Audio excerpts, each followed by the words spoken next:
This is Smith Wesson Model 351 versus Part 2. 351 versus Ruger LCR 22. And now, let's hit the range. Now we're going to take a look at, we're going to call it Ruger's version of the AirWeight. This is a polymer frame, snub nose revolver. This one is hammerless. I'm going to shoot at our bottom target here today, and this has a 8-shot capacity. Here we go.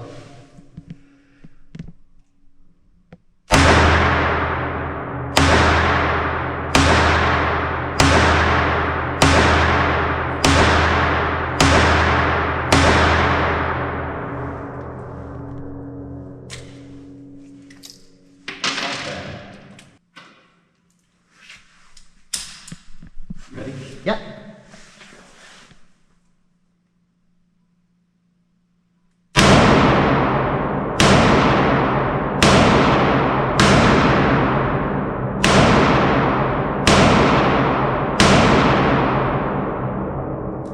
I think most of your shots were just above the bullseye.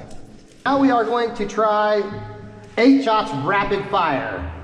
So, whenever you're ready, hit the button. Okay.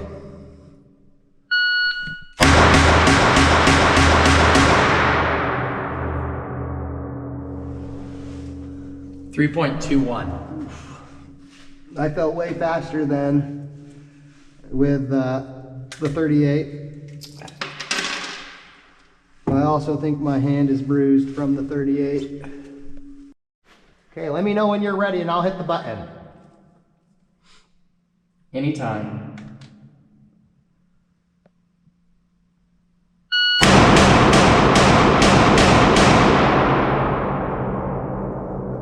It's way faster. 2.81.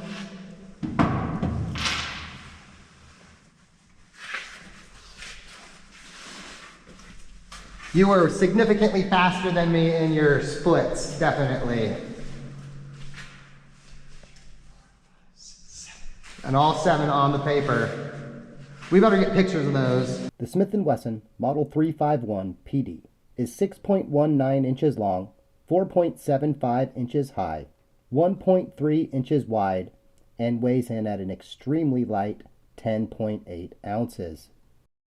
The Ruger LCR in 22 long rifle is 6.5 inches long, 4.5 inches high, 1.28 inches wide, and weighs in at a very light 14.9 ounces. We're going to show you some quick size comparison shots now. Now the Smith & Wesson in these comparison shots is our 637 instead of the 351. I did not have the 351 access to it for the comparison shots, but since they're identical in size, the 637 is going to stand in for us here. Comparing the Smith & Wesson J-frame snubby to the LCR, we see depending on where you look, one might be slightly bigger or smaller than the other one. Though as far as snub-nosed revolvers go, in my opinion, they are very similar in size. We have reached the conclusion to today's video. The eagle-eyed viewers of the channel may have noticed the Model 351 footage from this video is the same as from Part 1. All 3 parts of this video series were filmed on the same day. As a result, some footage will be reused in all 3 videos. Rather than doing one really long video, we thought it better to break it up into 3 shorter videos. Before we get into the heart of the video today, I want to take a moment to discuss some misinformation I found in some reviews when researching the Model 351. There are a handful of reviews out there that push the idea that 22 Winchester Magnum is somehow overpowered for the 351, and to protect its lifespan, you should instead only shoot 22 long rifle out of them. Huh? Some might give the defense that something like a 357 Magnum revolver can also safely shoot 38 Special, so that's an easy mistake to make. Maybe for a novice. But speaking not as an expert, in my not an expert opinion, if you are to the point of publishing reviews that are going to be relied upon by an untold number of consumers, many of which are probably more on the novice end of the spectrum, suggestions you give should be accurate and not potentially dangerous. 22 long rifle out of a 22 Winchester Magnum firearm might go bang. In fact, it probably will. But unlike a .357 revolver, where .38 Special can safely be used, and even recommended for a shooter who wants to lessen the recoil, .22 Magnum revolvers are not designed to also accommodate .22 long rifle. The biggest reason is size, not of the length of the cartridge, but the diameter. Let's look at some comparison shots using a .22 long rifle versus .22 Magnum round and cylinder. Looking at the ammo, the .22 Magnum is obviously longer, but what is less obvious is the difference in diameter of the cartridge case. If we zoom in, you can see that the .22 Magnum has a noticeably larger diameter. Looking at the cylinders, it is not as obvious that the .22 Winchester Magnum cylinder has a larger diameter holes in it, but they are still noticeably larger. Loading the cylinders, as you can see, .22 long rifle is a snug fit in the .22 long rifle cylinder as expected. And while we can fit the bullet portion of the .22 Magnum in the cylinder, the larger diameter brass case prevents it from seating. Trying the reverse, we see that the .22 Magnum round fits snugly and fully into the .22 Magnum cylinder, and that also the .22 long rifle round fits and fully seats, but it is obviously not nearly as snug. I can tell you based on past experience where I forgot I had the .22 Magnum cylinder in the firearm and accidentally used .22 long rifle ammo, that the .22 long rifle ammo did go bang, and the rounds went downrange. The problem was the accuracy was terrible. Probably the worst I've ever experienced shooting .22 long rifle ammo. I could maybe keep my shots on a full-size silhouette, maybe, but they were feet apart and no grouping. Another flaw with this notion that you should shoot .22 long rifle out of your .22 Magnum 351 to protect its lifespan is the problems shooting .22 long rifle ammo out of a .22 Magnum will cause besides the terrible accuracy. You may be more negatively affecting it than you realize. Those who own a .22 long rifle revolver and have read the manual may have noticed they often have a note in the ammo section about how you can shoot .22 shorts out of them, but unless you want to do it full time, it is not recommended because it can negatively affect the loading and unloading of .22 long rifle ammo if you do switch back to it. Now, I've not shot enough .22 shorts through a revolver to know if regular cleaning can overcome that problem, though it is another important thing to keep in mind. If you think you'll somehow be getting useful practice in the .22 long rifle ammo, then switch to .22 Magnum for carry use, you may have additional problems to worry about that you don't realize. And now to the heart of the video. Both firearms we looked at today are considered concealed carry, personal protection, home defense, rimfire firearms. Both are lightweight, snub-nose revolvers. With a Model 351, you have what many people will see as an advantage, an external hammer.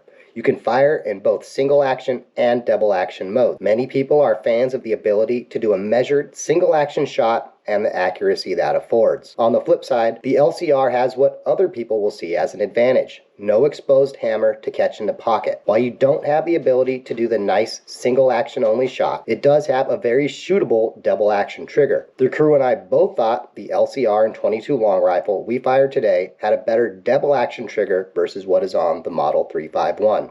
This is where the contrast to the LCR and .22 Magnum that I used to have comes into play. Back when the rimfire LCR revolvers released, I owned the .22 Magnum version. I loved everything about that firearm, but its trigger. The trigger pull was beyond 15 pounds my gauge maxes out at. Back then, Ruger said the extremely stout double action trigger on the rimfire version was intentional. I'd wonder if they have lightened that up in the newer versions. The .22 long rifle version we're shooting today has a trigger pull between 5.5 and 6 pounds. This is also where the point about the lasers comes into play. I spent every weekend for more than a year practicing with the .22 Magnum version, trying to somehow get used to that insane trigger pull. I was never able to overcome that brutal trigger pull weight to use the firearm with what I'd consider a comfortable degree of accuracy. It worked without fail, I just couldn't hit the broadside of a barn with it. I even did what you see many reviewers mention about these firearms, the idea that they can somehow overcome that stout trigger by adding a laser. I added a laser. In my experience, all this does is add an additional point of failure while also introducing more problem. Over the years, I've tried many different lasers on many different firearms, from snub-nose revolvers like the LCRs to Mark IIIs, duty 9mm, micro compacts, John Woo shotguns. You get the idea. The LCR we're shooting today even came with one, though I'm pretty sure the previous owner added that and not Ruger. When I see a reviewer complain about a trigger and then in the same breath say that if they bought the gun, instead of having one sent to them to review, they'd probably put a laser on it to help them shoot it with greater proficiency. My first thought is that is a review from someone whose only experience with a firearm is the handful of rounds they put through it to get some review photos. So what's the problem with a laser on a carry gun? This is specifically aimed at carry firearms and not a recreational target fun shooting application. The biggest issue I found is that you lose time with the laser. You get in the habit of hunting for the red dot on your target instead of getting used to and comfortable with the iron sights. The laser dot might not be visible in all light conditions and on all surfaces. Frequently the batteries are dead, more often than not, in my experience. While this isn't true, it happens so often that my memory of using lasers on things like the LCP are that the laser was always dead every time I tried to use it at the range, even when I had put fresh batteries in it the week before. I still have a few packs of batteries in my range bag from when I finally resorted to just putting fresh batteries in at every range. The lasers that require some type of push button activation were slightly better, but still more often than not, in my experience, the batteries are dead when you go to use it. Lasers add size, weight, and in some cases affect the type and style of holster available. This isn't always a bad thing. For years, I kept the dead laser on my LCP because I thought it, plus its pocket holster for the laser, made the combination look more like a cell phone in the pocket than the alternative. Another big issue I have with lasers is there are people who have what I consider a flawed belief in them. They say things like, a bad guy sees that dot on his chest and I won't even need to pull the trigger. Or some other similar variant of that, about how laser is some magical, intimidating force that stops bad from happening. I don't subscribe to that belief. If you have time to get your laser on somebody, at that point you're probably already using your firearm. Let's hope it never comes to that. In my opinion, when it comes to lasers, use that money instead on ammo and practice. You'll get more value out of that money versus what you'll find in a laser. Now, if you're in the market for a revolver, or any firearm really, an important question to ask before buying is this: can I try the trigger? If you find the trigger too demanding without the laser, adding a laser isn't going to help you magically overcome that. Maybe at a very specific distance, you can set the laser to offset how far you pull off target, but if your target is farther away or closer in, your offset goes out the window. Practice with and get comfortable with the iron sights and trigger, and make sure you buy something you're comfortable with from the start. Some people are going to say, just install a spring kit, polish XYZ, blah, blah, blah. If you know what you're doing, you can absolutely do things like that. Most people, however, won't know what they're doing or how changing something like a hammer spring can negatively affect the reliability of their ammo. We leave those discussions for better qualified channels for a reason. Now, circling back to the subject of today's videos, here we see an interesting but common experience when it comes to different style snub-nose revolvers. The crew mostly favors having the option to do a single action measured shot, so they gravitate towards the 351, whereas I prefer the hammerless option and gravitate towards something like the LCR. We all thought the LCR had the better double action trigger of the two. However, they were close enough to where the difference may just come down to round count. The LCR we're shooting has more rounds through it, and it's broken in.